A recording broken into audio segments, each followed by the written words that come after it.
চিকিৎসকদের মানবিক আচরণের বিকল্প নেই। একথা আমরা সকলে উপলব্ধি করি। রোগীর প্রতি একজন চিকিৎসক বা স্বাস্থ্যকর্মী সহানুভূতিপূর্ণ আচরণ, মনোযোগ দিয়ে রোগীর কথা শোনা, রোগীর মানসিক অবস্থা বোঝা এবং রোগীর সঙ্গে সম্মানজনক আচরণ চিকিৎসার মান অনেক বাড়িয়ে দেয়। তবে একই সঙ্গে আমাদের এটিকে অবশ্যই মনে রাখতে হবে, চিকিৎসা সেবা এবং চিকিৎসা পরিবেশ নির্ভীক করতে সকল দায় দায়িত্ব চিকিৎসকের একক নয়। বরং আমি মনে করি চিকিৎসক, রোগী এবং রোগীর উদ্বিগ্ন স্বজন, এই তিনটি পক্ষের মধ্যে পারস্পরিক আস্থা, সম্মান এবং সহানুভূতির সম্পর্ক বজায় থাকা অত্যন্ত জরুরি।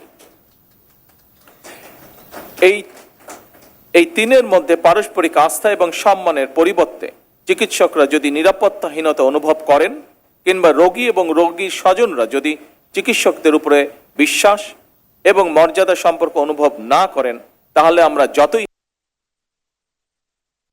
কেবল মৌলিক অধিকারই নয়, এটি একটি জাতির অর্থনৈতিক এবং সামাজিক উন্নতির চাবি। বর্তমান সরকার স্বাস্থ্যের অধিকার কেবল মৌলিক অধিকারই নয়, এটি একটি জাতির অর্থনৈতিক এবং সামাজিক উন্নতির চাবিকাঠি বলে মনে করে।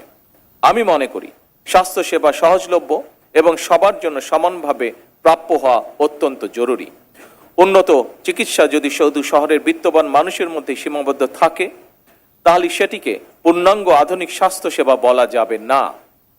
সুতরাং প্রত্যন্ত অঞ্চলের মানুষ, দরিদ্র জনগোষ্ঠী এবং প্রান্তিক মানুষের কাছে সাশ্রয়ী ও মানসম্মত চিকিৎসা পৌঁছে দেওয়ার লক্ষ্যে বর্তমান সরকার বিভিন্ন পদক্ষেপ গ্রহণ করছে।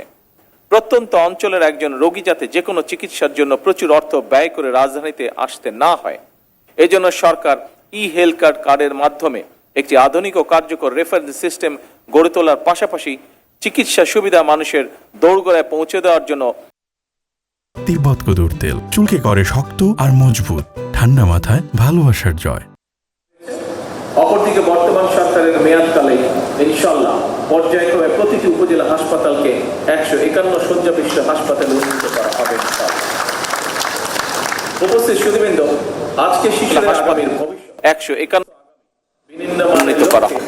শিশুদের শিক্ষা ও স্বাস্থ্যের প্রতি উপস্থিত সুধীবৃন্দ, আজকে শিশুরা আগামীর ভবিষ্যৎ, সুস্থ আগামী বিনির্মাণের লক্ষ্যে শিশুদের শিক্ষা ও স্বাস্থ্যের প্রতি বিশেষ নজর দেওয়া আমাদের সকলের দায়িত্ব এবং কর্তব্য বলে আমি দৃঢ়ভাবে বিশ্বাস করি। সেদিকে লক্ষ্য রেখে বর্তমান সরকার শিশুদের জন্য নতুন শিক্ষা কারিকুলাম প্রণয়ন করছে। একইভাবে শিশু স্বাস্থ্যের প্রতিও সরকার বিশেষভাবে নজর দিয়েছে। এরই অংশ হিসাবে খুলনা, বরিশাল, রংপুর ও রাজশাহী বিভাগ এবং কুমিল্লা জেলায় একটি করে 200 শয্যা বিশিষ্ট বিশেষায়িত শিশু হাসপাতাল চালু করার কাজ শুরু করেছে। সরকার ইনশাআল্লাহ আগামী অক্টোবর মাসে এই একযোগে এই 5টি বিশেষায়িত শিশু হাসপাতাল চালু করতে সক্ষম হবে ইনশাআল্লাহ। উপস্থিত সুধীবৃন্দ, জাতীয় বাজেটে স্বাস্থ্য খাতে এ যাবৎকালে সর্বোচ্চ বেশি বরাদ্দ দিয়ে বর্তমান সরকার প্রমাণ করেছে সরকার সুস্বাস্থ্যের বাংলাদেশ গড়তে চায়। এটি স্রেফ একটি স্লোগান নয়, বরং সরকার দেশে একটি কার্যকর ব্যবস্থা গড়ে তুলতে চায় যাতে করে মানুষ দেশের ভেতরেই সকল রকমের স্বাস্থ্য সেবা পায়। তবে স্বাস্থ্য এবং চিকিৎসা সেবার মান উন্নয়নে সরকার যতই উদ্যোগ গ্রহণ করুক, চিকিৎসক, স্বাস্থ্য বিশেষজ্ঞ, গবেষক, সর্বোপরি স্বাস্থ্য খাতের সঙ্গে সংশ্লিষ্ট সকলের ভূমিকার উপরেই স্বাস্থ্য এবং চিকিৎসা সেবার সাফল্য নির্ভর করছে। উপস্থিত সুধীবৃন্দ, সরকার এমন একটি কল্যাণমুখী রাষ্ট্র প্রতিষ্ঠা করতে প্রতিশ্রুতিবদ্ধ, যেখানে চিকিৎসা পাওয়ার জন্য কোনো নাগরিককে দেশের বাইরে হয়তো যেতে হবে না, কিংবা কেউ অর্থ অভাবে স্বাস্থ্য সেবা থেকে ইনশাআল্লাহ বঞ্চিত হবে না। আপনাদের মাধ্যমেই নিশ্চিত করা সম্ভব এই বিষয়গুলো। এই প্রত্যাশা এবং বিশ্বাস রেখে আমি আমার বক্তব্য শেষ করছি। আল্লাহ হাফেজ। বাংলাদেশ।